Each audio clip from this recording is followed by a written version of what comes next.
Andrew's filling in, so we're going to be moving right along here.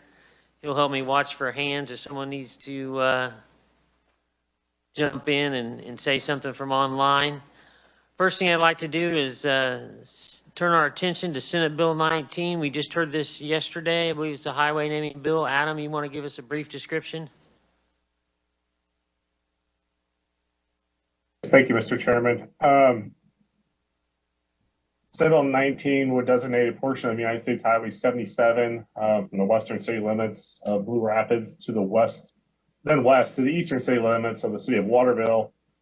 This would be in Marshall County as the Corporal Allen E. Oatney and SP4 Gene A. Myers Memorial Highway. Again, in order to name the section, the currently named highway, the Perry Parkway, would just be a name for that section. And also the signs would be installed once the Secretary receives the cost requirements currently in statute. And with that, I'd be happy to stand for any questions. Any questions for Adam? See none. Senator Bowers. Thank you, Mr. Chair. I think we had a great hearing yesterday, and remember, this is one we heard last year, and we worked out all the details last year. What we didn't mention with KDOT, making sure we had the location right where KDOT wanted it in the area. We worked on the abbreviations. We have everything perfect, and then of course it passed off the consent calendar 38-0. So I would like to make a motion that we place Senate Bill 19 on the consent calendar. It's been moved and seconded that we pass out Senate Bill 19, favorable for passage on the consent calendar. It was seconded by Senator Pyle. Sorry about that. Further discussion? Seeing none, all those in favor signify by saying aye. Aye. Those opposed, it's on its way. Thank you, committee. I think we'll turn our attention now to Senate Bill 101. Adam, you want to give us a briefing on 101? Sure. Thank you, Mr. Chairman. Senate Bill 101 would amend the definition of electric assisted bicycles and also provide for the regulation and approved use thereof. Be a new modified definition of what is electric assisted bicycle. Currently, the definition has a limit of not more than 1,000 watts, for the size of the motor. That would be changed to the limit of less than 750 watts and meets one of three classes listed in the bill. The other substantive provisions would amend the current statute governing the use of electric assisted bicycles. Currently, electric assisted bicycles are not required to be registered, nor are operators required to possess driver's license. And the bill kind of continues the non-registration component. It does, however, state that the riders are not required to maintain vehicle liability insurance, possess a driver's license, obtain a certificate of title, or possess a license plate for the bicycle. Additional provisions in the bill would require manufacturers to affix a label stating the classification number, the top speed, the motor wattage. The bill prohibits tampering with the motor unless a new label is affixed to the vehicle. The bill requires that the electric assisted bicycle comply with manufacturing requirements adopted by the Consumer Product Safety Commission. The bill requires that any electric assisted bicycle operate in a manner so that way the motor would disengage or cease to function when the rider stops pedaling or when the brakes are applied. The bill currently provides that electric assisted bicycles may be ridden where bicycles are allowed. Also, electric assisted bicycles may be prohibited by a local authority following a notice and public hearing for a Class 1 or Class 2 electric assisted bicycle. However, Class 3 electric assisted bicycles may be prohibited by the local authority. Finally, the bill prohibits riders under 16 years of age from operating a Class 3 electric assisted bicycle, and Class 3 bicycles are to be equipped with a speedometer. And with that, I'd be happy to stand for any questions. Many questions for Adam. Senator Dietrich. Thank you, Mr. Chair. We do have an amendment on this bill whenever the time is appropriate. Okay, well, it's Senator Pyle for his question for the revisor. And then Adam, thank you, Mr. Chairman. I'm just curious, can these bicycles charge at a charging station, or do they have to be charged at home? To be honest with you, I'm not certain. The bill doesn't speak to that. I'm not sure of their capabilities actually on their motor. Does anybody know the answer to that question? Senator Hawk. Yes, I have an electric bike, and I've only fallen off of it once. And my wife insists I wear a helmet. You might assess some damage already. But I think these bikes, and Gary Robbins is here, but are all 110 charging, 15 volts. And so I don't, most charging stations are higher than that, usually up to 30 amps, I think is the smallest charging station I've seen for an electric car. So I seriously doubt that there would be charging stations for them, but you can just plug them in any typical household current. Has been my experience. Thank you. Thank you, Mr. Chairman.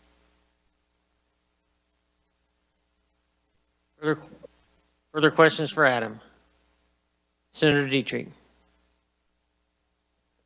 Mr. Chair, we have an amendment, and I think perhaps Florence is here to distribute it. We worked with the League of Municipalities and our lobbyists to try and make sure that we maintain some regulatory authority for our cities. That was one of the issues that we had. So Adam can explain it perhaps.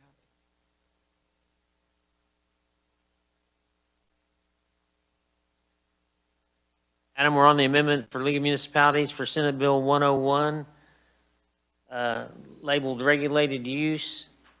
It's being passed out. As soon as it's passed out, if you could give us an explanation, we'd appreciate it. Thank you for putting it online.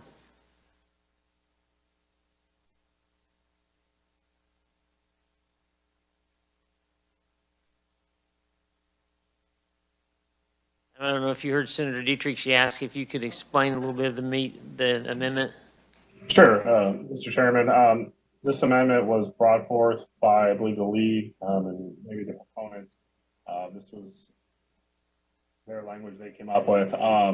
Essentially, what the amendment does is it amends the current requirements of where these electric bicycles are allowed to be operated, specifically in statute, and the jurisdiction over who can control where they operate at kind of the local level.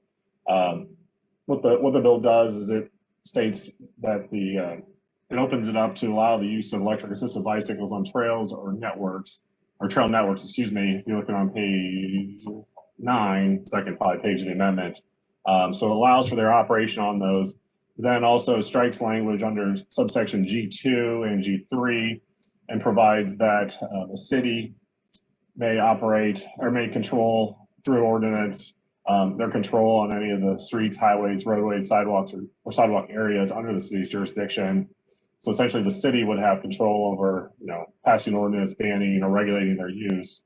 Then the second part of that new big box here would be that any municipality, county, or agency of the state having a jurisdiction over a bicycle or multi-use path, trail, or trail network would be able to restrict or prohibit the operation of the electric assisted bicycle on those bicycle or multi-use path, trail, or trail networks. So for those particular areas, anyone who has jurisdiction over those would be able to control their operation.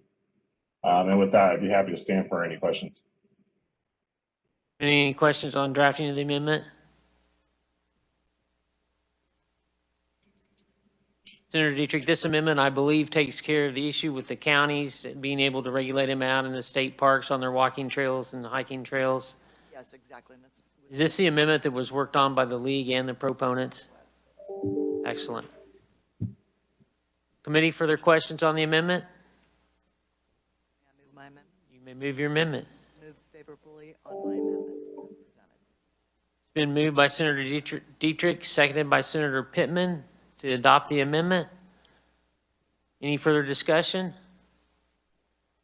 Seeing none, all those in favor signify by saying aye. Those opposed? Amendment is adopted. Thank you for your work on this and cleaning up this one. Committee, what's your pleasure on this bill?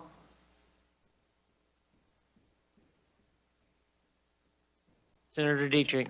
Thank you, Mr. Chair. I'd move that we pass out Senate Bill 101 favorably as amended. Senate Bill 101, motion's been made to pass it out favorably as amended. Do we have a second? Seconded by Senator Hawk. Further discussion?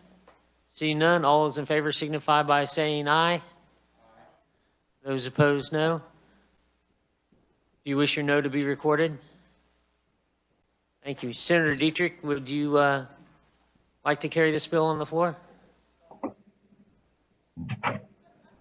Thank you very much. I would. I was being a little I sarcastic. appreciate that. Thank you. I will. We'll now turn our attention to Senate Bill 127.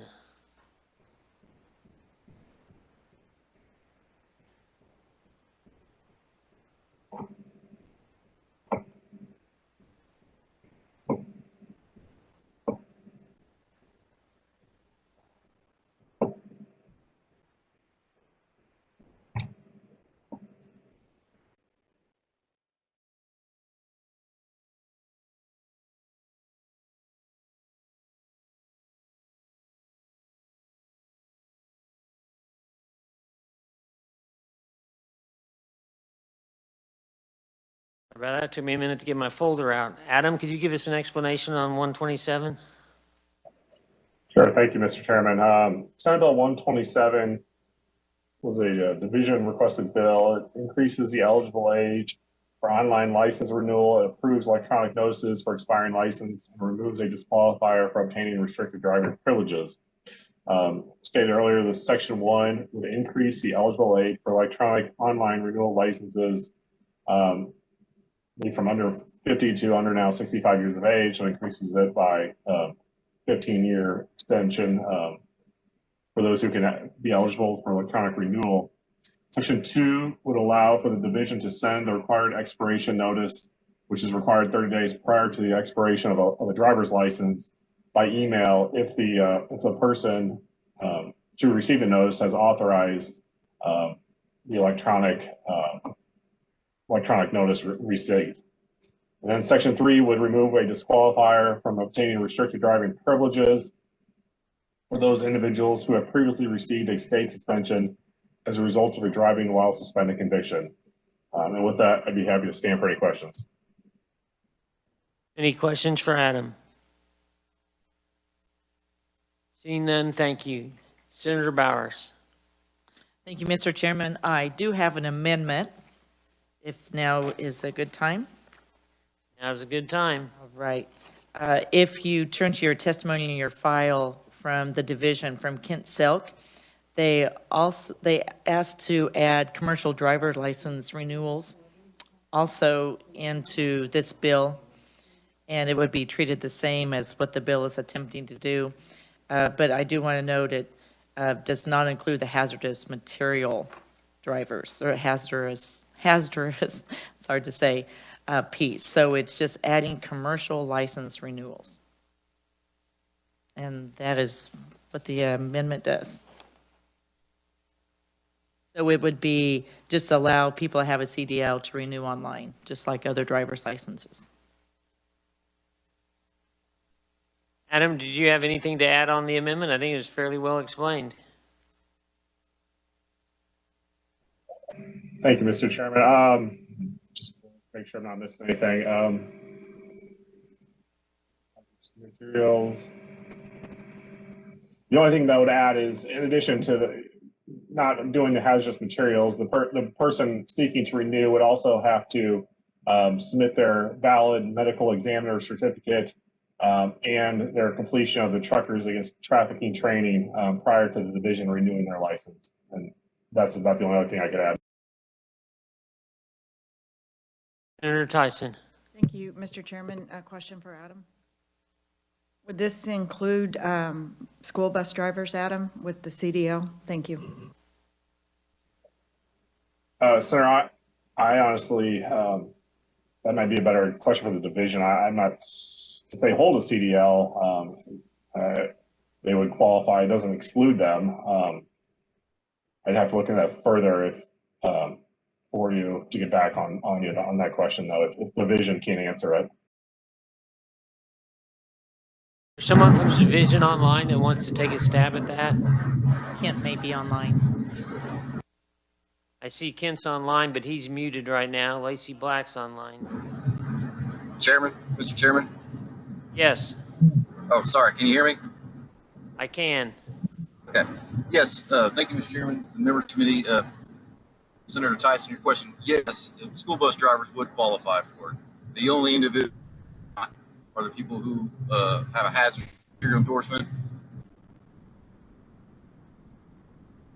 We're Hazard understanding you said endorsement. that school bus drivers would qualify. The only people who would not are the ones that would need a hazardous endorsement. Correct, sir.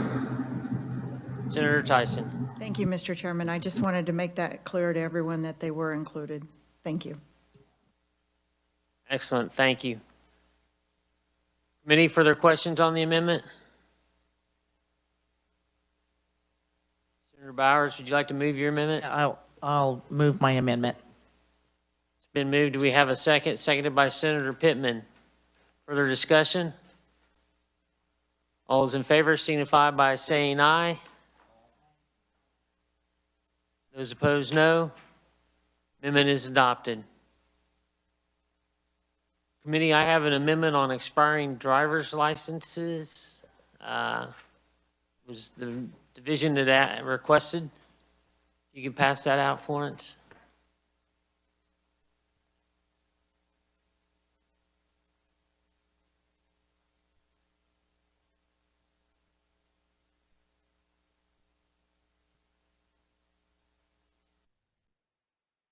Adam, it's the one that says expired licenses. You got it up. Excellent. You want to take a stab at explaining this, Adam? This is brought to me by the division. Sure, Mr. Chairman.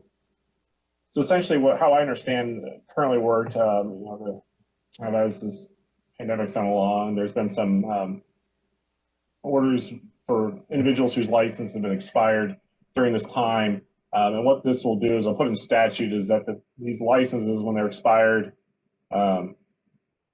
after March 12th of 2020 and before March 31st of 2021, they shall have until June 30, 2021 to renew such driver's license. And also, it also would apply, or secondly, this bill would go into effect at Kansas Register rather than statute book, or this change, excuse me.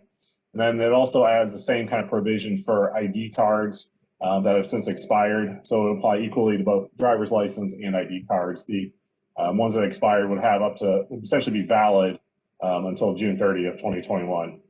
With that, I'd be happy to stand for any questions. Any questions?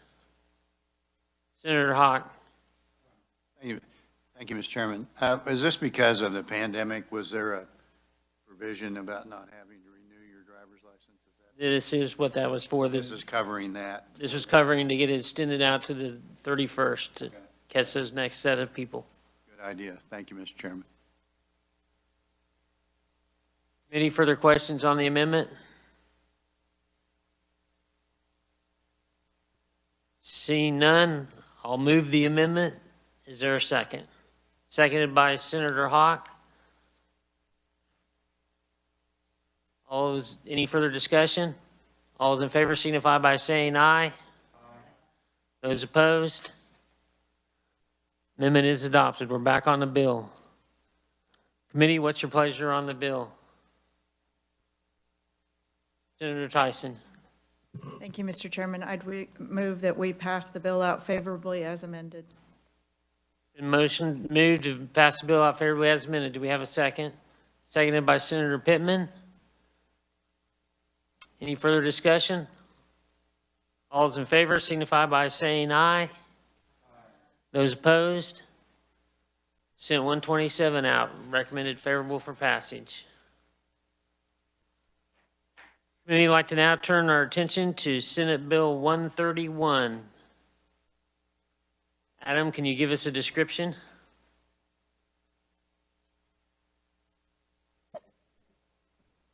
Yes, thank you, Mr. Chairman. Senate Bill 131 would be the bill that provides the regulation of funeral processions.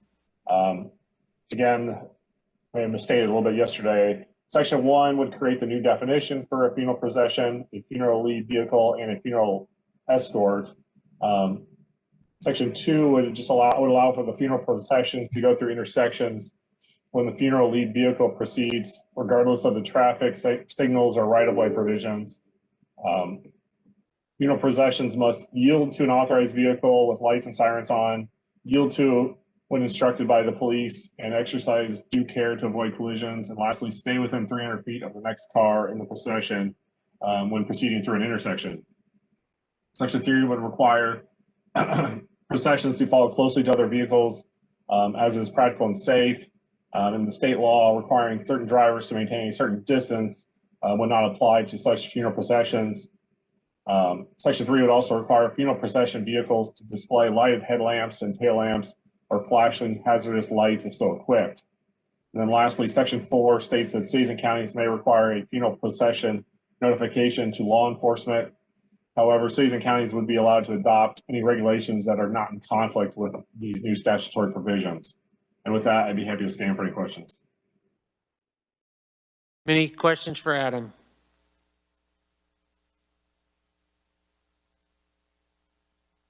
Committee, what's your pleasure on the bill?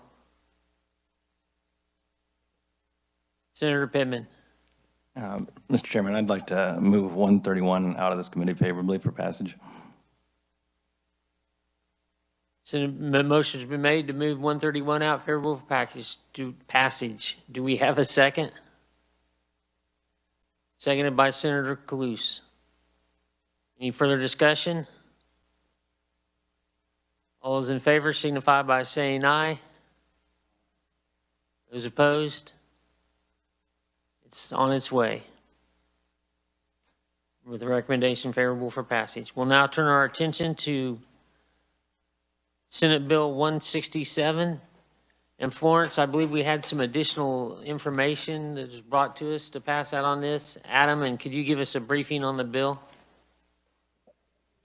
Sure, thank you, Mr. Chairman. Senate Bill 167 would classify certain public utility motor vehicles as authorized emergency vehicles, which is currently a defined term in statute.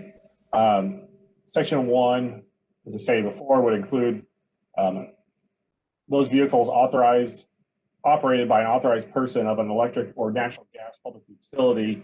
They would be now included under the definition of an authorized emergency vehicle. Then Section 2 would exempt such vehicles from the authority of the county commissioners be able to designate as authorized emergency vehicles, since they'd already be designated essentially uniformly across the state. And with that, I'd be happy to stand for any questions. Adam, we just passed out KSA 8-1530. Do you want to go over that just a little bit? Sure. It's the one where it talks about the stationary and has to be using the visual signals. Yes, Mr. Chairman, you're correct. I'm sorry, just pulling it up on my computer, just so I had it in front of me also. After discussion yesterday, the hard part of the bill was that, when we change a definition, sometimes facts are not always apparently, and it takes a little bit of research when good questions arise up to the downstream effects that aren't always clearly visible in the course of a bill. I mean, the bill was drafted correctly. It's just what happens then later in the statute. Really what happens in 8-1530, it creates the citation for an individual passing a authorized vehicle, and really who is stationary on the side of the road. And really that's starting on subsection B. Subsection A would not apply. It would really be starting with B, where this is in reference to someone passing these vehicles. So the driver of a motor vehicle approaching a stationary authorized vehicle, which these vehicles will now be considered under, when the authorized emergency vehicle is making use of visual signals, which are flashing lights, shall do either of the following. And so essentially what this is the move over component that is currently in statute should meet the requirements, that would meet the requirements. So drivers would have to move over when approaching an authorized vehicle stationary on the side of the road with their lights flashing. And with that, I'd be happy to stay for any questions. Any questions on the 8:15:30 that applies? Senator Pittman. Thank you. So you're saying, Adam, that we don't need to clarify in the original bill that this thing is stationary, that you're saying that the way it's drafted strictly implies that this statute only, it refers to this part of the statutes in 81530? I don't know if I asked that right. That is correct. It'd only be a citation if someone is passing a stationary authorized emergency vehicle. So for someone to get a ticket for a violation, one of the elements is that the authorized emergency vehicle be stationary. So in the original bill, we had some concerns that it looked like it was qualifying it as an emergency vehicle with a broader sense, but you're confident that's not the case?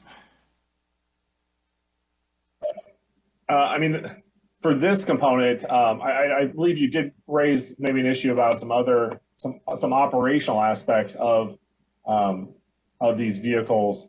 This would only apply for for people driving by them. When individuals are out working in the field, if they're stationary on the side of the road, that's when a different driver could receive a ticket. I think you brought up how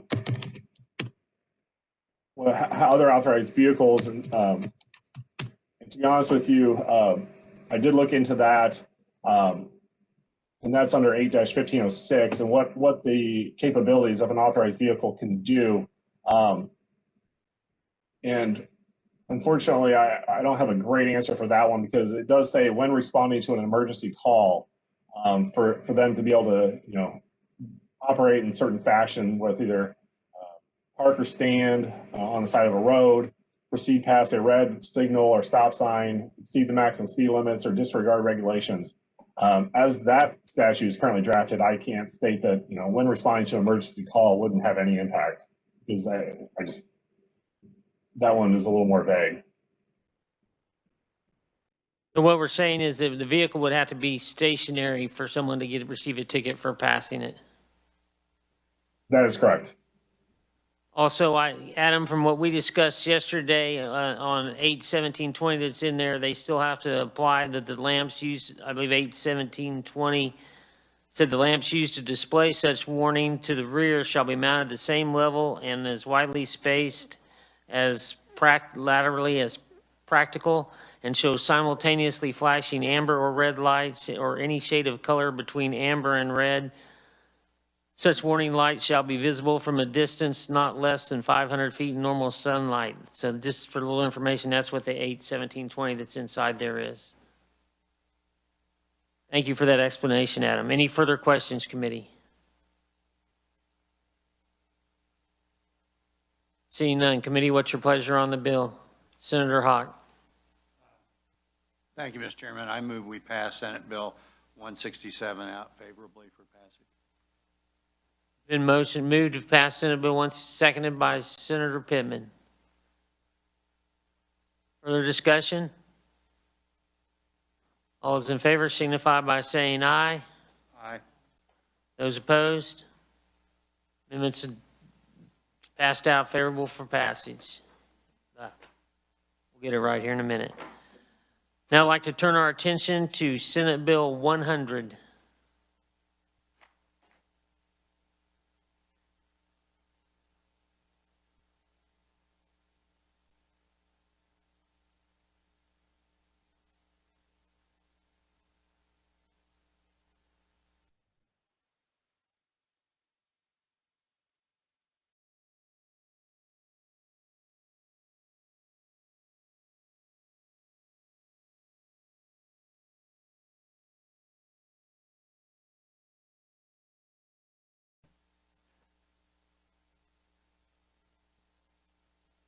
Adam, you want to give us a brief description of Senate Bill 100? Sure. Thank you, Mr. Chairman. Senate Bill 100 would remove the additional 90-day period for those individuals who have been found guilty of driving a vehicle while the license is suspended for failure to comply with a traffic citation. Secondarily, Section 2 of the bill would remove the $25 non-refundable application fee for those individuals applying for restricted driving privileges. Section 2 would also further specify that an applicant will not qualify for restricted driving privileges unless there is no other basis for the license suspension or cancellation except for the failure to pay fines for traffic citations. The current disqualifier from restricted driving privileges is removed for those individuals who have previously received a state suspension as a result of a driving while suspended conviction. And then lastly, the section amends the $100 reinstatement fee from $100 per offense to a $100 flat reinstatement fee. And with that, I'd be happy to stand for any questions. Any questions for Adam? Seeing none. Florence, you want to pass out the amendment on Senate Bill 100? Committee, this is an amendment that was brought to me by Appleseed, the one that Appleseed AFP and another group had worked on. It's similar to the one that was in your packet from Whitechapel. I do not know that it's exactly identical, but I do know this is the one that this group had worked on with the revisor.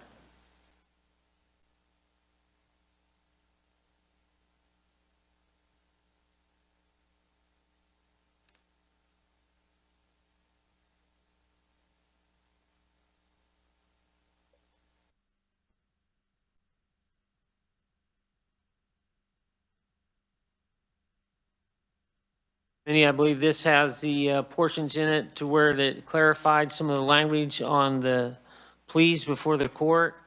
It also had the large provision in there on that new section 3 where a person can work off their fine with community service or attending classes. Changed the piece on the 90 days. And it changed the information that the people would be giving on when they're contacted, like that they needed to contact the court to enter a plea prior to the date, the phone number and email address of the court when they get their violations. With that, Adam, if you want to explain anything that I've missed on this, I don't know it has everything that the Whitechapel one did, but this is one that was worked on by at least 3 of the groups, and I know it had the major portion of what Whitechapel had proposed that was in the testimony. Thank you, Mr. Chairman. Yes, this was the language given to me, like the chairman stated, and what it does, it would change how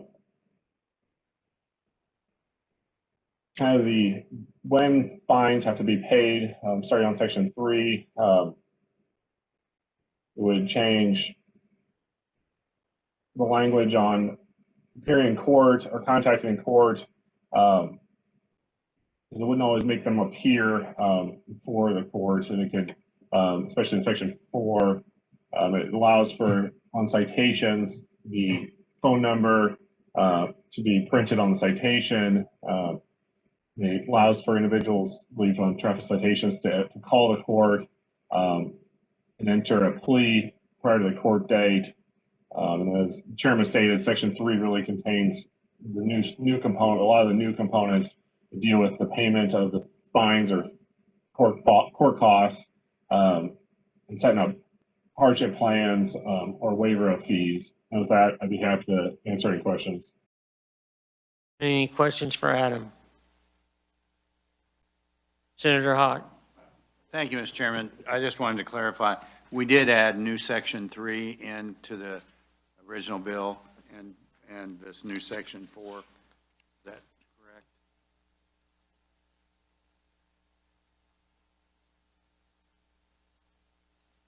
New section 3 is in the amendment. It's that large attachment. Yeah. And there's certainly the new section 4 seems to have some other things in from that statute 82106. Is that correct? It would look as it does on the end of the amendment.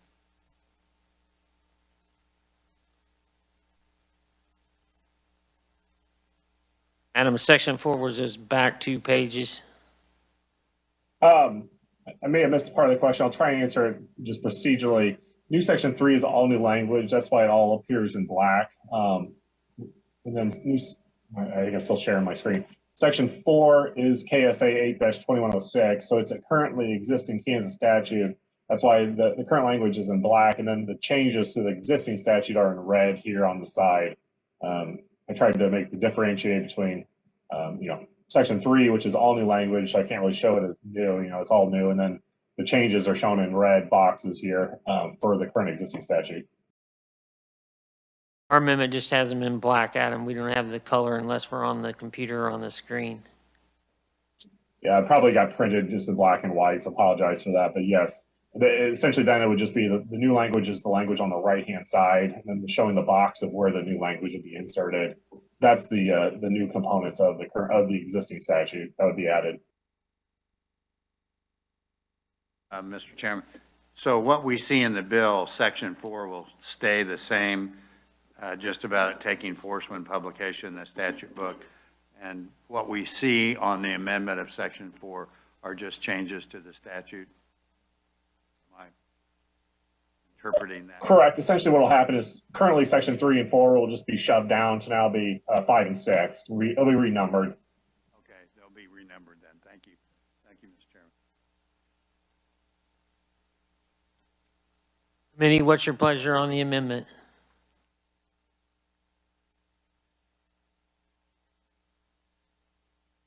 Senator Pittman.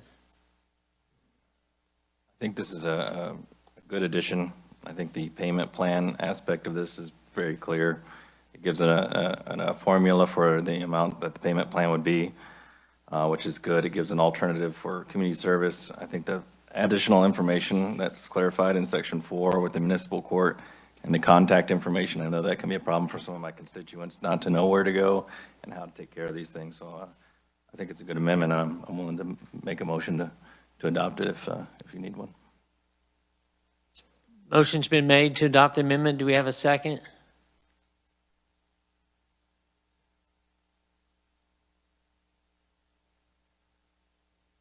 Seconded by Senator Dietrich.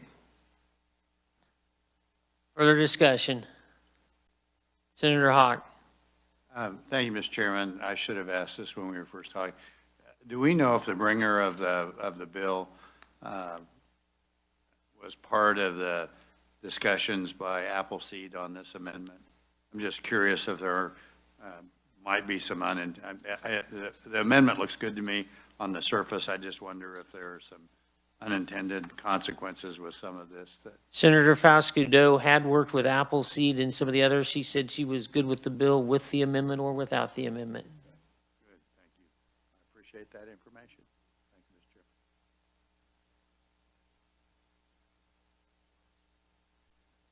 Chairman. Further discussion on the amendment? Seeing none, all those in favor signify by saying aye. Those opposed? Amendment is adopted. We're back on the bill. Committee, what's your pleasure? Senator Hawk. Thank you, Mr. Chairman. I move we pass Senate Bill 100 as amended, favorable for passage. Been moved. Do we have a second? Seconded by Senator Bowers. Any further discussion? All those in favor signify by saying aye. Those opposed? Bill's on its way. Committee, I want to thank you for your work this year. We need to take our folders back with us. You may want to keep your Trucking 101 for later on in your file. We will not be meeting tomorrow. Hopefully we can get some of these read in and get things moving forward. Appreciate your hard work this year. I have requested that I believe it the bill on the division of vehicles to move the driver interlocks to the highway patrol from revenue, and the one on towing liens. I've requested that those be blessed. I haven't seen them be moved yet, but I have made that request. That was Senate Bill 146 and 158, so we may be hearing those fairly quickly if they do get blessed. With that, is there any further business to come before the committee? Seeing none, we are adjourned on time. Thank you.